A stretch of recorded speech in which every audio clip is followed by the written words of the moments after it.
बिस्मिल्लाहिर्रहमानिर्रहीम, अस्सलाम वालेकुम। चाइना ने जो हशर किया है भारत का, अब भारत के पास सिर्फ लिमिटेड ऑप्शंस रह गई हैं किसी बड़े मार्के से पहले। इंडिया के प्राइम मिनिस्टर मोदी ने इस वक्त कांटेक्ट किया है इसराइल के प्राइम मिनिस्टर नेतन्याहू को और उनसे मदद मांगी है कि आने वाले जो हालात हैं इस पर हमें आपकी मदद दरकार होगी। और इसराइल ने कहा है कि इसराइल हर तरह की इंडिया को मदद देने के लिए तैयार है। ये मदद क्या होगी इस पर आगे चलकर आपको तफसीली बताएंगे। लेकिन सबसे बड़ा जो इवेंट आने वाला है ट्रंप के इलेक्शन नवंबर 3 के बाद, वो है मोदी और शी जिनपिंग की मुलाकात होने जा रही है। और ये मुलाकात इस दफा वीडियो कॉन्फ्रेंस के थ्रू होने जा रही है। ये बड़ी दो मुलाकातें होने जा रही है। एक मुलाकात होने जा रही है 17 नवंबर को। मजीद डिस्कस करने से पहले इस वीडियो को लाइक करें, हकीकत टीवी को सब्सक्राइब करें और बेल आइकन पर जरूर क्लिक करें।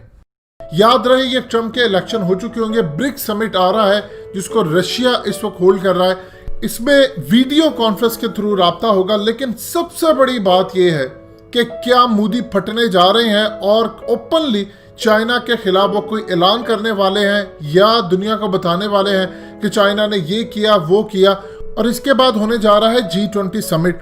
ये चंद दिनों बाद होगा। इसमें भी वीडियो कॉन्फ्रेंस होगी और इसमें भी मोदी और शी आपस में मुलाकात करने जा रहे हैं। देखिए, पिछले 6 सालों के अंदर तकरीबन 18 दफा मोदी और शी की मुलाकात हो चुकी है। लेकिन जब से ये बॉर्डर के ऊपर इनका इशू हुआ है, उन्होंने एक दफा भी एक दूसरे से मुलाकात नहीं की। अब ये वीडियो कॉन्फ्रेंस होगी और इसके थ्रू बड़ी मुलाकात है। अब सबसे ज्यादा जो अहम तरीन बात यह है कि क्या मोदी अब चाइना के खिलाफ बोलेंगे।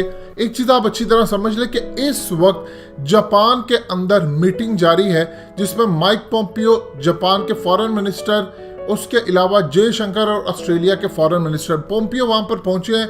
ये बड़ी अजीबोगरीब सूरत हाल है कि जापान से उनको कोई लेने नहीं आया, लेकिन सिर्फ अमेरिकन फौजी वहां पर आए हैं उनको लेने के लिए। इस सूरत हाल के अंदर उन्होंने चाइना के खिलाफ एक पूरा महाज खोल दिया है।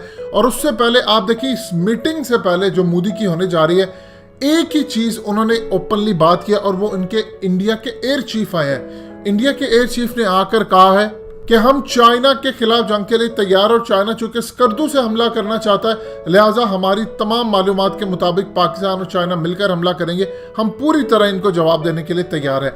अब सबसे बड़ी बात यह है कि क्या इस मीटिंग के अंदर मामला खतरनाक होने जा रहा है। देखिए, 3 नवंबर का है इलेक्शन। ट्रंप के इलेक्शन का इंतजार कर रही है पूरी दुनिया। यहां से आप अंदाजा कर ले, जो ट्रंप कहेगा मोदी उसी तरह रिएक्ट करेगा। उसकी सबसे बड़ी वजह यह है कि हालिया एक किताब रिलीज की गई है जिसका नाम है ब्लड एंड ऑयल। ये असल में ब्रैडले होप की जानिब से लिखी गई है और को-ऑथर इसके साथ जस्टिन शेक है। अब इस सूरत हाल के अंदर आप अंदाजा कर सकते हैं इस किताब में जो चीज मेंशन है, यहां से आप अंदाजा कर ले कि अमेरिका क्या हाल करता है अपने इत्तेहादियों का। इसमें कहा गया कि जब डोनाल्ड ट्रंप सऊदी अरब गए अपने पहले दौरे पर और बहुत सारे मुस्लिम लीडर्स भी वहां पर आए और वहां पर आकर मुलाकात की, तो अशरफ गनी जब आए तो डोनाल्ड ट्रंप ने अपने स्टाफ से पूछा कि ये शख्स कौन है। तो उन्होंने कहा कि ये अशरफ गनी है, अफगानिस्तान के प्रेसिडेंट। अब आप जरा 1 मिनट के लिए सिर्फ सोचिएगा कि क्या डोनाल्ड ट्रंप को इस बात का इदराक नहीं था कि अशरफ गनी अफगानिस्तान के प्रेसिडेंट है। उसने अपना इलेक्शन जीता ही इस बात पर था कि मैं अपना टेन्योर पूरा होने से पहले अफगानिस्तान से फौजें निकालूंगा, तुम लोगों का जो टैक्स का पैसा वहां जाया हो रहा है हम लेकर आएंगे, ये ना खत्म होने वाली जंगें हमेशा के लिए खत्म करेंगे। इस सूरत हाल के अंदर जो स्टेट डिपार्टमेंट, जो वहां पर प्रोटोकॉल बताने वाले जो प्रेसिडेंट को बताते हैं आपने इससे मिलना है, इस तरह बैठना है, ये चीज करना है, आपने खाना खाने से पहले ये काम करना है, इस तरह फोटोशूट करवाना है, क्या उन्होंने डोनाल्ड ट्रंप को नहीं बताया होगा कि अशरफ गनी अफगानिस्तान का प्रेसिडेंट है। ट्रंप को सब पता है, लेकिन सिर्फ ह्यूमिलेट करने के लिए, यानी बेइज्जत करने के लिए, उनको बताने के लिए कि तुम हमारे गुलाम हो, तुम्हारी इतनी औकात नहीं है कि हम तुम्हें भरी महफिल के अंदर पहचान सके। ये सूरत हाल है। अब असल में ट्रंप इलेक्शन जीतने जा रहा है जिसके हायर चांसेस है क्योंकि उसने अपने आप को सरेंडर कर दिया इसराइल और दुनिया की ताकतों के आगे। अब ये यहाँ से काम ये करने जा रहे हैं कि जैसे ट्रंप इलेक्शन जीतेगा आप उसका लहजा देखिएगा, मुसलमानों के खिलाफ, पाकिस्तान के खिलाफ इल्जामात की बौछार होगी और चाइना के खिलाफ भी वो खड़ा हो जाएगा। इस सूरत हाल में वो इंडिया को कहेगा कि तुम चाइना के खिलाफ अग्रेसिव पॉलिसी अपनाओ। अब ये जब अग्रेसिव पॉलिसी अपनाएंगे तो पॉसिबिलिटी है कि मोदी चाइना के खिलाफ फटना शुरू हो जाए, क्योंकि ये वो लम्हा होगा जब बर्फबारी पड़ चुकी होगी और काफी हद तक लद्दाख और दूसरे इलाकों में इनकी फौजी आमने सामने होगी, तब ये ब्रिक समिट होने जा रहा है। अगर तो चाइना ने उस वक्त पूरी तरह इंडिया को दबोच लिया तो मामला डिफरेंट हो सकता है, लेकिन ट्रंप इलेक्शन जीतने के बाद अपनी आंखें माथे पर रख लेगा। अब इस सूरत हाल में इंडिया को ह्यूमिलेट वो देखिए किस लेवल पर कर सकता है। आप अशरफ गनी की हकीकत टीवी ने आपको मिसाल दी। अब सूरत हाल ये होने जा रही है कि एक दो बड़े इवेंट्स होने हैं पूरी दुनिया में। इंडिया के खिलाफ जंग का भी मामला बन सकता है, वो इवेंट्स होने जा रहे हैं अमेरिका के अंदर। टाइम्स ऑफ इसराइल ने कहा है कि अगर ट्रंप जीता है इलेक्शन, तो इलेक्शन जीतने के बाद यहूदियों को वापस इसराइल आना पड़ेगा, क्योंकि ट्रंप वहां पर नस्ली फसादात को नहीं रोक पाएगा। इसका मतलब है कि उन्होंने कोई बड़े लेवल पर वहां पर कार्रवाई करनी है, जिसके बाद खास तौर पर यहूदियों को असर पड़ेगा और वो कहेंगे कि तुम सब अपने वतन की तरफ लौटो, ये है तुम्हारा असल मुल्क। और जो कुरान मजीद ऑलरेडी बता चुका है कि हम ज़माने आखिर से पहले इनको एक जगह इकट्ठा कर लेंगे। अब इस सूरत हाल के अंदर एक बड़ा इवेंट वहां पर होना, यानी फसादात ही फसादात होने, ये ज़हन में रखिएगा।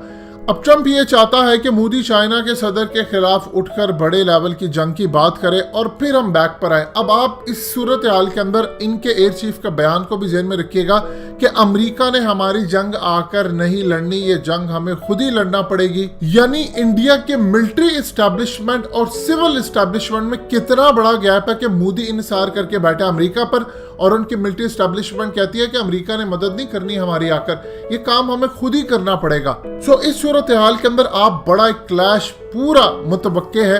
और अगर वहां पर इस पूरी मीटिंग से पहले कोई बड़ा मार्का हो जाता है, चाइना दबोच लेता है इंडिया को, क्योंकि अभी काफी टाइम है, और उस सूरत हाल पर उनका कोई फौजी मार देता है, तो फिर यह मामला बड़ा खतरनाक हो सकता है। और अगर कोई बड़े लेवल का महाज खड़ा हो जाए तो याद रखिएगा ये मीटिंग भी कैंसिल हो सकती है, जो कि पूरी दुनिया को एक पैगाम देगी कि इंडिया और चाइना के दरमियान को बड़ी लड़ाई मुतवक्के है।